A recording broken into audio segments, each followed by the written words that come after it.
फ़खर जमान भाई, आई love you so much. Bill आखिर भाई साहब पाकिस्तान क्रिकेट टीम के एक पठान का मीटर शॉट हो गया ना, उसने पकड़ के रगड़ा लगा दिया पीसीबी को और चेयरमैन के सामने बैठ कर लगाया है। फ़खर जमान सर, फ़खर जमान ने जिसे कहते हैं ना, मैं आपको बताऊं, कुत्ते वाली करके रख दी है। ये पीसीबी के जो नीचे ये जो चपड़कन आती है ना, जिनको मैं हमेशा कहता हूँ पीसीबी की असल दीमक ये हैं, और वो जो चेयरमैन है ना, वो तो होता है फ्रंट के ऊपर। तो सारी अवाम की गालियाँ चेयरमैन को पड़ रही होती हैं। ये जो चेयरमैन के खब्बे सजे बैठे होते हैं ना, इनकी तरफ किसी का ध्यान ही नहीं जाता। लोगों को तो इनका नाम तक नहीं पता कि ये कौन है भाई, ये क्या करते हैं। ये मोटी मोटी सैलरीज खा रहे हैं और फ़खर जमान ने बेसिकली इनको टारगेट किया है। फ़खर जमान ने सर पीसीबी के चेयरमैन को कहा क्या है? फ़खर जमान ने पीसीबी के चेयरमैन को ये कहा है कि सर, आप सर्जरी की बात कर रहे थे, आप सर्जरी करें या पहले भी जब भी सर्जरी हुई है, सारा मलबा उठाकर डाल दिया जाता है प्लेयर्स के ऊपर, क्रिकेटर्स के ऊपर, कि जनाब वो गलत कर रहे हैं, उनकी परफॉर्मेंसेस नहीं ठीक, वो बॉलिंग नहीं ठीक करते, वो बैटिंग नहीं ठीक करते, वो घंटा बजाए जा रहे हैं। फ़खर जमान कहते हैं सर, ये आप बोर्ड में भी तो देखें ना, जो चीज़ें गलत चल रही हैं, इनके ऊपर भी तो कभी सर्जरी करें। ये जो आपके उल्टे सीधे बैठे हुए हैं खब्बे सजे, इन लोगों के बारे में कब आप कोई जिसे कहते हैं कोई ऑपरेशन करेंगे इनका? फ़खर जमान ने बात यहाँ से शुरू की कि सर, इनकी मैनेजमेंट का हाल ये है और ये फैक्ट है, और ये बात ओपन हुई है एक टीवी शो में। फ़खर जमान कहते हैं कि सर, इनकी मैनेजमेंट का हाल ये है कि मैंने कुछ 3-5 महीने पहले मैंने बीबीएल के कॉन्ट्रैक्ट से रिलेटेड इनसे बात की, एनओसी पीसीबी से मांगा, मुझे एनओसी दे दिया गया, मैंने बीबीएल में अपनी फ्रेंचाइज सीधी कर ली, ठीक है, और मेरा सारा कुछ ठीक हो गया। एंड टाइप पे ये मुझे कहते हैं नहीं जी, आपने नहीं जाना, एनओसी नहीं दिया मुझे बीबीएल का। हालांकि बीबीएल से पहले मैंने इनसे जब दरख्वास्त की थी, तब इन्होंने कहा था ठीक है, कर दो अप्लाई, एनओसी मिल जाएगा। एंड टाइम के पी कर दिया, उसको नहीं दिया जिसे कहते हैं एनओसी। अच्छा, आगे चले। सीपीएल जो फ़खर जमान अभी कुछ मैचेस खेल कर आए हैं उसकी स्टोरी सुने। सीपीएल में क्या हुआ जनाब के फ़खर जमान ने इसी तरीके से कुछ 4-5 महीने पहले ना पीसीबी को इन्फॉर्म किया कि जी मैंने सीपीएल खेलना है, मुझे आप एनओसी का बताएं। इन्होंने कहा जिगर टेंशन ही कोई नहीं, जा खेल, कोई दिक्कत ही नहीं है, एनओसी हम तुझे दे देंगे। फ़खर जमान ने कहा ठीक है। वो फैल्कन्स की टीम में सिलेक्ट हो गया, सारा कुछ यस हो गया। वो 30 घंटे की फ़्लाइट लेकर कैरेबियन पहुँचा, ठीक है। वो कैरेबियन पहुँचता है, ये उसको फ़ोन करके कहते हैं वापस आ जाओ भैया, फिटनेस टेस्ट देना है। अंदाज़ा करें ये पीसीबी का हाल है, फिटनेस टेस्ट देना है। वो 30 घंटे की फ़्लाइट लेकर दोबारा से वापस आया, ठीक है, कुछ नहीं बोला, वापस आया। वो जब लैंड करता है, अगले दिन उसे कहते हैं जाकर फिटनेस टेस्ट दे दो। और 30 घंटे की वो जिसे कहते हैं फ़्लाइट लेकर आया, वो कैसे दे देगा भाई फिटनेस टेस्ट? वो फिटनेस टेस्ट में तो उसने फेल होना है। फिर जाहिर सी बात है, 30 घंटे प्लेन के अंदर छोटी सी एक वो चेयर होती है, वो कुर्सी जो भी आप उसको कह लो, सीट, उसके ऊपर कितना ही वो कंफर्टेबल होकर आया होगा यार। इन्होंने जनाब उसका फिटनेस टेस्ट के चक्करों में पड़ गए।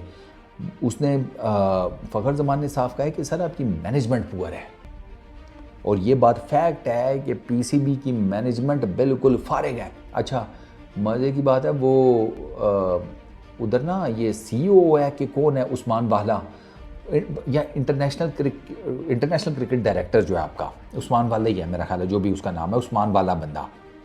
वो कहता है नहीं जी, हम तो आपको फुल टाइम अकोमोडेट करते हैं। फ़खर जमान कहता है अच्छा सर, वाकई करते हैं। मैंने 3 से 4 महीने पहले आपसे IL T20 के लिए एनओसी मांगा था, किधर है वो?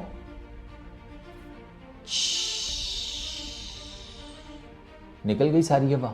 वहीं पर खड़े खड़े वो पठान का बच्चा लड़ गया उनको भाई, और उसने एक बात भी गलत नहीं की। फ़खर जमान ने सोचा होगा भैंस की आंख, कितना मेरा कैरियर रह गया है इंटरनेशनल क्रिकेट में, साल, मैक्सिमम 2 साल, ठीक है, मैं तो नहीं जाऊंगा ना 37, 38, 39 की एज में क्रिकेट खेलने के लिए। उसने कहा इनका तो मक्कू ठप्पो ना, जो बात है वो तो कम से कम मैं ओपन नहीं करूं। तो उसने पीसीबी के चेयरमैन मोहसिन नकवी के सामने इनको, ये जो पीसीबी के करता धरता है दीम के पीसीबी की, कोई कहाँ का डायरेक्टर है, कोई कहाँ का डायरेक्टर है, कोई किधर का डायरेक्टर है, और तरक्की घंटा नहीं है हमारी क्रिकेट की, वो भाई ने उसने डिश वॉश करके रख दिया। और मज़े की बात एक और चीज़, पीसीबी की टोटल जिसे कहते हैं प्लेयर्स के सामने औकात, वो भी डिस्कस हुई है। वो 3 प्लेयर्स का सुन लें, इमाद वसीम, मोहम्मद आमिर, आज़म खान, इन तीनों को अप्रोच किया गया जब चैंपियंस कप के लिए। उन्होंने कहा पंजा बाबा कादरे का नज़र नहीं आ रहे, हमारी कमिटमेंट्स चल रही हैं सीपीएल में। तुम हमें वो चैंपियंस कप ओडीआई खिलाने के चक्करों में हो, नहीं हम नहीं आ रहे। और उन तीनों ने जनाब बशीरा करा दिया। उन तीनों ने कहा नहीं आते, ना कोई फिटनेस टेस्ट दिया है ना कुछ और। उन्होंने कहा चलो शाबाश अगला लगाओ, हमारा चल रहा है ना सेटअप, तो बस ठीक है, हमें कोई ज़रूरत ही नहीं है तुम्हारी। और अब आपके सामने है, ना आज़म खान आया है, ना मोहम्मद आमिर आया है, ना आया इमाद वसीम। फ़खर जमान बेचारा आ गया। अब ये तीनों सेंट्रली कॉन्ट्रैक्टेड हैं, कोई नहीं, आमिर, आज़म और इमाद, ठीक है। तो उन्होंने कहा भागो, ठीक है ना, जो अपनी गंदी सी मोटरसाइकिल है ना वो खुद ही मौत के कुएं में चलाओ, हम नहीं आकर खुसरों की तरह नाचने वाले।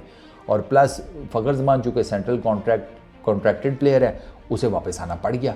तो वो वहाँ पर उस शो में ना यही बात हुई, इंक्लूडिंग राशिद भाई। उन्होंने कहा ये उस पर ज़ोर चलाते हैं, ये उसको घुटनों के नीचे या गोडों के नीचे देकर देने की कोशिश करते हैं जिसके साथ ना सेंट्रली कॉन्ट्रैक्ट साइन हुआ हो। जो फ्रीलांस टाइप होते हैं उसका तो उसको तो ये पूछते तक नहीं है, परवाह ही नहीं करते। तो ये पीसीबी का हाल है। और ये फ़खर जमान ने पीसीबी के मैनेजमेंट के जो कपड़े उतारे हैं ना, सरकार चासनी आ गई, कसम अल्लाह पाक की, बिल्कुल ठीक किया। मैं 110% फ़खर जमान से एग्री करता हूँ। हर दफ़ा पीसीबी के चेयरमैन को आगे करके ना ये दीमकें उसके पीछे छुप जाती थी।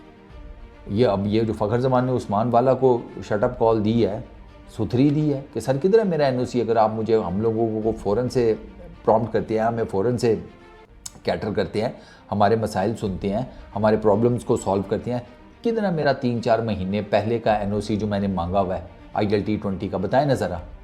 वो किसी के पास कोई जवाब ही नहीं था, नहीं दिया हुआ आप लोगों ने। एनओसी दे देते हैं, बाद में कहते हैं नहीं। ये कौन सा तरीका है भाई क्रिकेट का। तो मैं अपना नकवी साहब को कहूँगा, सरकार आप सबसे पहले तो इधर सर्जरी करें पीसीबी में, यहाँ झाड़ू फेरें। ये जो बाबे बैठे हुए हैं जिनका कोई काम नहीं, टकेगी इनको टके का काम नहीं आता भाई, टके का।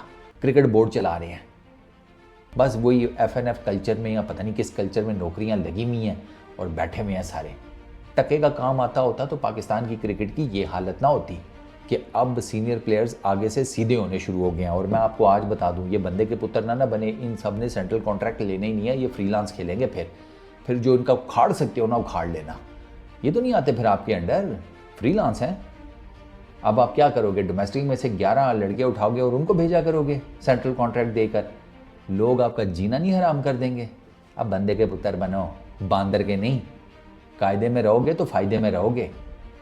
बस इस वीडियो में इतना ही। Fakhar Zaman, I love you यार, पीस आउट।